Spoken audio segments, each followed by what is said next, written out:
হ্যাঁ হ্যাঁ মা, আমরা আসবো, কিন্তু তুমি তোমার জামাইকে একটু বলে দাও। ওকে আবার আলাদা করে বলার কি আছে? না মা, ও তোমার জামাই না, ওকে না বললে খারাপ দেখা যায় না। এই নাও মা, তোমার সাথে কথা বলবে। আসসালামু আলাইকুম আম্মা, ভালো আছেন আপনি? হ্যাঁ হ্যাঁ, তোমরা চলে এসো। কেটে দিচ্ছে, মনে হয় ব্যস্ত মা। দাঁড়াও, ফোন দিচ্ছি আমি। আবার কি হলো?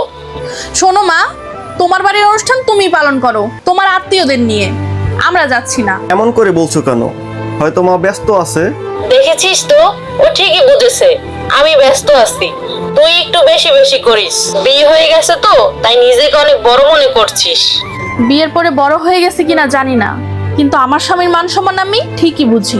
যেখানে আমার স্বামীর সম্মান নেই সেখানে আমি খাবার গিলতে যাব না। শোনো মা, তুমি তোমার কোনো দুঃসম্পর্কের আত্মীয়দের দাওয়াত দিচ্ছ না, তুমি তোমার জামাইকে দাওয়াত দিচ্ছ।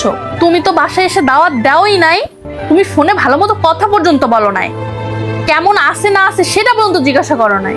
যেই দিন তুমি তোমার জামাইকে সম্মান করতে পারবে সেই দিন আমি তোমার বাড়িতে যাব, তাছাড়া আমি পাও রাখবো না তোমার বাড়ি।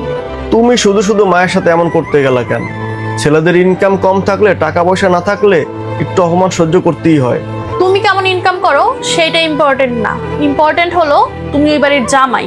তোমাকে যদি প্রাপ্য সম্মান দিতে না পারে তাহলে ওই বাড়িতে কোনোদিন পাও রাখবো না আমরা। টাকা না থাকলে ছেলেদের সম্মান থাকে না, কিন্তু স্ত্রী যদি পাশে থেকে সাপোর্ট দেয় তাহলে ছেলেরা যে কোনো পরিস্থিতিতেই মানসিকভাবে শান্তিতে থাকতে পারে।